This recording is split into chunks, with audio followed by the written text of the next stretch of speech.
नमस्कार। आज की कहानी है आंसुओं की होली। नामों को बिगाड़ने की प्रथा न जाने कब चली और कहाँ शुरू हुई। इस संसार व्यापी रोग का पता लगाए तो ऐतिहासिक संसार में अवश्य ही अपना नाम छोड़ जाए। पंडित जी का नाम तो श्री विलास था, पर मित्र लोग सिलबिल कहा करते थे। नामों का असर चरित्र पर कुछ न कुछ पड़ जाता है। बेचारे सिलबिल सचमुच ही सिलबिल थे। दफ्तर जा रहे हैं मगर पाजामे का इजार बंद नीचे लटक रहा है। सिर पर फेल्ट कैप है पर लंबी सी चुटिया पीछे झांक रही है। अचकन यूं बहुत सुंदर है। न जाने उन्हें त्योहारों से क्या चिढ़ थी। दिवाली गुजर जाती पर वह भला मानस कौड़ी हाथ में न लेता, और होली का दिन तो उनकी भीषण परीक्षा का दिन था। 3 दिन वह घर से बाहर न निकलते। घर पर भी काले कपड़े पहने बैठे रहते थे। यार लोग टोह में रहते कि कहीं बच्चा फंस जाए, मगर घर में घुसकर तो फौजदारी नहीं की जाती। एक आध बार फंसे भी, मगर घिघिया पुदिया कर बेदाग निकल गए। लेकिन अब की समस्या बहुत कठिन हो गई थी। शास्त्रों के अनुसार 12 वर्ष तक ब्रह्मचर्य का पालन करने के बाद उन्होंने विवाह किया था। ब्रह्मचर्य के परिपक्व होने में जो थोड़ी बहुत कसर रही, वह 3 वर्ष के गौने की मुद्दत ने पूरी कर दी। यद्यपि स्त्री से कोई शंका न थी, तथापि वह औरतों को सिर चढ़ाने के हामी न थे। न इस मामले में उन्हें अपना वही पुराना धुराना ढंग पसंद था। बीवी को जब तक कसकर डांट दिया तो उसकी मजाल है कि रंग हाथ से छुए। विपत्ति यह थी कि ससुराल के लोग भी होली मनाने आने वाले थे। पुरानी मसल है, बहन अंदर तो भाई सिकंदर। इन सिकंदरों के आक्रमण से बचने का उन्हें कोई उपाय न सूझता था। मित्र लोग घर में न जा सकते थे, लेकिन सिकंदरों को कौन रोक सकता है। स्त्री ने आंख फाड़ कर कहा, अरे भैया, क्या सचमुच रंग न लाओगे? यह कैसी होली है बाबा? सिलबिल ने त्योरियां चढ़ा कर कहा, बस मैंने एक बार कह दिया और बात दोहराना मुझे पसंद नहीं। घर में रंग नहीं आएगा और न कोई छुएगा। मुझे कपड़ों पर लाल छींटे देखकर मछली आने लगती है। हमारे घर में ऐसी ही होली होती है। स्त्री ने सिर झुका कर कहा, तो न लाना रंग संग। मुझे रंग लेकर क्या करना है? जब तुम ही रंग न छुओगे तो मैं कैसे छू सकती हूँ? सिलबिल ने प्रसन्न होकर कहा, निसंदेह यही साध्वी स्त्री का धर्म है। लेकिन भैया तो आने वाले हैं, वह क्यों मानेंगे? उनके लिए भी मैंने एक उपाय सोच लिया है। उसे सफल बनाना तुम्हारा काम है। मैं बीमार बन जाऊंगा, एक चादर ओढ़कर लेट रहूंगा। तुम कहना इन्हें ज्वर आ गया, बस चलो छुट्टी हुई। स्त्री ने आंख नचा कर कहा, अय नौज, कैसी बातें मुंह से निकालते हो? ज्वर जाए मुद्दई के घर, यहाँ आए तो मुंह झुलस दूं निगोड़े का। तो फिर दूसरा उपाय ही क्या है? तुम ऊपर वाली छोटी कोठरी में छिप रहना। मैं कह दूंगी उन्होंने जुलाब लिया है, बाहर निकलेंगे तो हवा लग जाएगी। पंडित जी खिल उठे, बस यही सबसे अच्छा। एक 3 नवासी होली का दिन है। बाहर हाहाकार मचा हुआ है। पुराने ज़माने में अबीर और गुलाल के सिवा कोई रंग न खेला जाता था। अब नीले, हरे, काले सभी रंगों का मेल हो गया है, और इस संगठन से बचना आदमी के लिए तो संभव नहीं है। हाँ, देवता बचें। सिलबिल के दोनों साले मोहल्ले भर के मर्दों, औरतों, बच्चों और बूढ़ों का निशाना बने हुए थे। बाहर के दीवान खाने के फर्श, दीवारें, यहाँ तक कि तस्वीरें भी रंग उठी थीं। घर में भी यही हाल था। मोहल्ले की नंदे भला कब मानने लगी थी, पर नाला तक रंगीन हो गया था। बड़े साले ने पूछा, क्यों री चंपा, क्या सचमुच उनकी तबीयत अच्छी नहीं? खाना खाने भी न आए? चंपा ने सिर झुका कर कहा, हाँ भैया, रात ही से पेट में कुछ दर्द होने लगा। डॉक्टर ने हवा में निकलने को मना कर दिया है। जरा देर बाद छोटे साले ने कहा, क्यों जी, क्या भाई साहब नीचे नहीं आएंगे? ऐसी भी क्या बीमारी है? कहो तो ऊपर जाकर देखाऊं।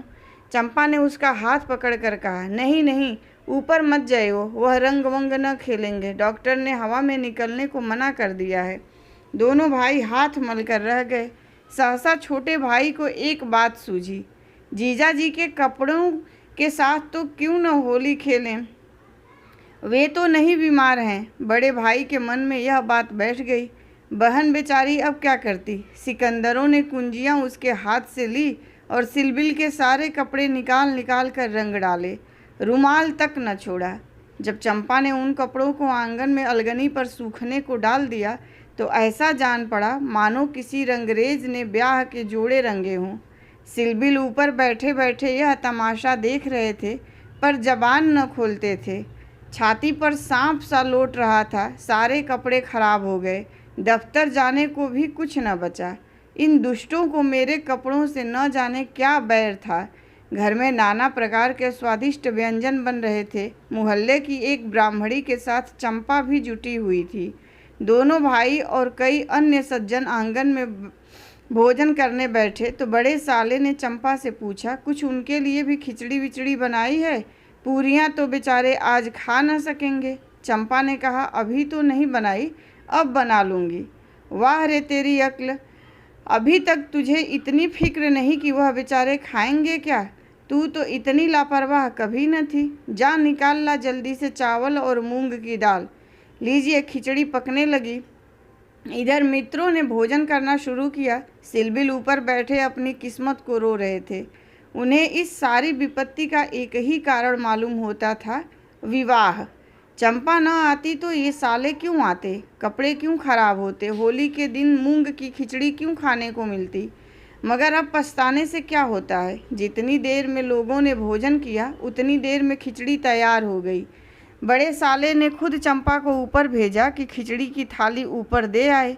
सिलबिल ने थाली की ओर कुपित नेत्रों से देखकर कहा, इसे मेरे सामने से हटा ले जाओ। क्या आज उपवास ही करोगे? तुम्हारी यही इच्छा है तो यही सही। मैंने क्या किया, सवेरे से जुटी हुई हूँ। भैया ने खुद खिचड़ी डलवाई और मुझे यहाँ भेजा। हाँ, वह तो मैं देख रहा हूँ कि मैं घर का स्वामी नहीं, सिकंदरों ने उस पर कब्जा जमा लिया है। मगर मैं यह नहीं मान सकता कि तुम चाहती तो और लोगों के पहले ही मेरे पास थाली न पहुँच जाती।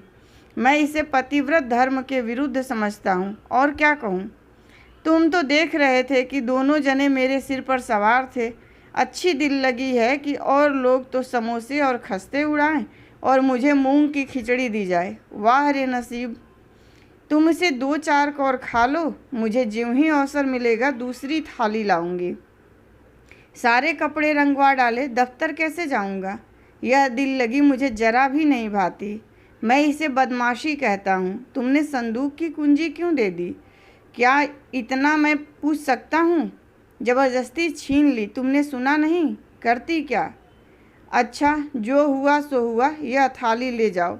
धर्म समझना तो दूसरी थाली लाना, नहीं तो आज व्रत ही सही। एकाएक पैरों की आहट पाकर सिलबिल ने सामने देखा तो दोनों साले आ रहे हैं। उन्हें देखते ही बेचारे ने मुंह बना लिया, चादर से शरीर ढक लिया और कराहने लगा।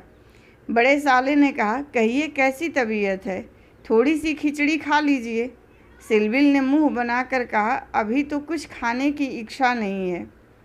नहीं, उपवास करना तो हानिकर होगा, खिचड़ी खा लीजिए।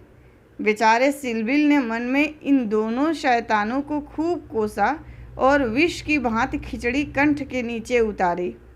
आज होली के दिन खिचड़ी ही भाग्य में लिखी थी। जब तक सारी खिचड़ी समाप्त न हो गई, दोनों वहाँ डटे रहे, मानो जेल के अधिकारी किसी अनशन पर व्रतधारी कैदी को भोजन करा रहे हों। बेचारे को ठूस ठूस कर खिचड़ी खानी पड़ी। पकवानों के लिए गुंजाइश ही न रही। 10 बजे रात को चंपा उत्तम पदार्थों का थाल लिए पति देव के पास पहुंची। महाशय मन ही मन झुंझला रहे थे। भाइयों के सामने मेरी परवाह कौन करता है। न जाने कहाँ से दोनों शैतान फट पड़े। दिन भर उपवास कराया और अभी तक भोजन का कहीं पता नहीं। मारे चंपा को थाल लाते देखकर कुछ अग्नि शांत हुई। बोले, अब तो बहुत सवेरा है, 1-2 घंटे बाद क्यों ना आई। चंपा ने सामने थाली रख कर कहा, तुम तो न हारी की ही मानते हो न जीती ही। अब आखिर ये 2 मेहमान आए हुए हैं, इनकी सेवा सत्कार न करूं तो भी तो काम नहीं चलता। तुम्ही को बुरा लगेगा, कौन रोज आएंगे। ईश्वर न करें कि रोज आएं। यहाँ तो एक ही दिन में बधिया बैठ गई। थाल की सुगंध में तरबतर चीज़ें देखकर सहसा पंडित जी के मुखार बिंद पर मुस्कान की लाली दौड़ गई। एक एक चीज़ खाते थे और चंपा को सराहते थे। सच कहता हूँ चंपा, मैंने ऐसी चीज़ें कभी नहीं खाई थी। हलवाई साला क्या बनाएगा, जी चाहता है कुछ इनाम दूँ। तुम मुझे बना रहे हो, क्या करूं, जैसा बनाना आता है बना लाई। नहीं जी, सच कह रहा हूं, मेरी तो आत्मा तक तृप्त हो गई। आज मुझे ज्ञात हुआ कि भोजन का संबंध उदर से इतना नहीं जितना आत्मा से है। बतलाओ क्या इनाम दूं? जो मांगूं वह दोगे? दूंगा, जनेऊ की कसम खाकर कहता हूँ। न दो तो मेरी बात जाए। कहता हूँ भाई, अब कैसे कहूँ? क्या लिखा पढ़ी कर दूँ? अच्छा तो मांगती हूँ, मुझे अपने साथ होली खेलने दो। पंडित जी का रंग उड़ गया, आंखें फाड़ कर बोले, होली खेलने दूँ? मैं तो होली खेलता नहीं, कभी नहीं खेला। होली खेलना होता तो घर में छिपकर क्यों बैठता? और के साथ मत खेलो, लेकिन मेरे साथ तो खेलना ही पड़ेगा। यह मेरे नियम के विरुद्ध है। जिस चीज़ को अपने घर में उचित समझूं, उसे किस न्याय से घर के बाहर अनुचित समझूं? सोचो। चंपा ने सिर नीचा करके कहा, घर में ऐसी कितनी बातें उचित समझते हो जो घर के बाहर करना अनुचित ही नहीं, पाप भी है। पंडित जी झेपते हुए बोले, अच्छा भाई, तुम जीती मैं हारा, अब मैं तुमसे यही दान मांगता हूँ, पहले मेरा पुरस्कार दे दो, पीछे मुझसे दान मांगना। यह कहते हुए चंपा ने लोटे का रंग उठा लिया और पंडित जी को सिर से पांव तक नहला दिया। जब तक वह उठकर भागे, उसने मुट्ठी भर गुलाल लेकर सारे मुंह में पोत दिया। पंडित जी रोनी सूरत बनाकर बोले, अभी और कसर बाकी हो तो वह भी पूरी कर लो। मैं जानता था कि तुम मेरी आस्तीन का सांप बनोगी, अब और कुछ रंग बाकी नहीं रहा। चंपा ने पति के मुख की ओर देखा तो उस पर मनोवेदना का गहरा रंग झलक रहा था। पछता कर बोली, क्या तुम सचमुच बुरा मान गए हो? मैं तो समझती थी कि तुम केवल मुझे चिढ़ा रहे हो। श्री विलास ने कांपते हुए स्वर में कहा, नहीं चंपा, मुझे बुरा नहीं लगा। हाँ, तुमने मुझे उस कर्तव्य की याद दिला दी जो मैं अपनी कायरता के कारण भुला बैठा था। वह सामने जो चित्र देख रही हो मेरे परम मित्र मनहर नाथ का है, जो अब संसार में नहीं है। तुमसे क्या कहूँ, कितना सरस, कितना भावुक, कितना साहसी आदमी था। देश की दशा देख देख कर उसका खून जलता था। 12 भी कोई उम्र होती है, पर वह उसी उम्र में अपने जीवन का मार्ग निश्चित कर चुका था। सेवा करने का अवसर पाकर वह इस तरह उसे पकड़ता था मानो संपत्ति हो। जन्म का विरागी था, वासना तो उसे छू ही न गई थी। हमारे और साथी सैर सपाटे करते थे, पर उसका मार्ग सबसे अलग था। सत्य के लिए प्राण देने को तैयार। कहीं अन्याय देखा और भवें तन गई, कहीं पत्रों में अत्याचार की खबर देखी और चेहरा तमतमा उठा। ऐसा तो मैंने आदमी ही नहीं देखा। ईश्वर ने अकाल ही बुला लिया, नहीं तो वह मनुष्यों में रत्न होता। किसी मुसीबत के मारे का उद्धार करने को अपने प्राण हथेली पर लिए फिरता था। स्त्री जाति का इतना आदर और सम्मान कोई क्या करेगा? स्त्री उसके लिए पूजा और भक्ति की वस्तु थी। 5 वर्ष हुए, यही होली का दिन था। मैं भंग के नशे में चूर, रंग में सिर से पांव तक नहाया हुआ उसे गाना सुनाने के लिए बुलाने गया तो देखा कि वह कपड़े पहने कहीं जाने को तैयार है। पूछा, कहाँ जा रहे हो? उसने मेरा हाथ पकड़कर कहा, तुम अच्छे वक्त पर आ गए, नहीं तो मुझे जाना पड़ता। एक अनाथ बुढ़िया मर गई है, कोई उसे कंधा देने वाला नहीं मिलता। कोई किसी मित्र से मिलने गया हुआ है, कोई नशे में चूर पड़ा हुआ है, कोई मित्रों की दावत कर रहा है, कोई महफिल सजाए बैठा है, कोई लाश को उठाने वाला नहीं।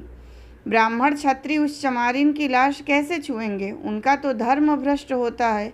कोई तैयार नहीं होता। बड़ी मुश्किल से 2 कहार मिले हैं, एक मैं हूँ, चौथे आदमी की कमी थी, सो ईश्वर ने तुम्हें भेज दिया। चलो चलें। हाय, अगर मैं जानता कि यह प्यारे मनहर का आदेश है तो आज मेरी आत्मा को इतनी ग्लानि न होती। मेरे घर कई मित्र आए हुए थे, गाना हो रहा था। उस वक्त लाश उठाकर नदी जाना मुझे अप्रिय लगा। बोला, इस वक्त तो भाई मैं नहीं जा सकूंगा, घर पर मेहमान बैठे हुए हैं, मैं तुम्हें बुलाने आया था। मनहर ने मेरी ओर तिरस्कार के नेत्रों से देखकर कहा, अच्छी बात है, तुम जाओ, मैं और कोई साथी खोज लूँगा, मगर तुमसे मुझे ऐसी आशा नहीं थी। तुमने भी वही कहा जो तुमसे पहले औरों ने कहा था। कोई नई बात नहीं थी। अगर हम लोग अपने कर्तव्य को भूल न गए होते तो आज यह दशा ही क्यों होती। ऐसी होली को धिक्कार है। त्योहार तमाशा देखने, अच्छी अच्छी चीज़ें खाने और अच्छे अच्छे कपड़े पहनने का नाम नहीं है। यह व्रत है, तप है। अपने भाइयों से प्रेम और सहानुभूति करना ही त्योहार का खास मतलब है। और कपड़े लाल करने के पहले खून को लाल कर लो। सफ़ेद खून पर यह लाली शोभा नहीं देती। यह कहकर वह चला गया। मुझे उस वक्त यह फटकारें बहुत बुरी मालूम हुई।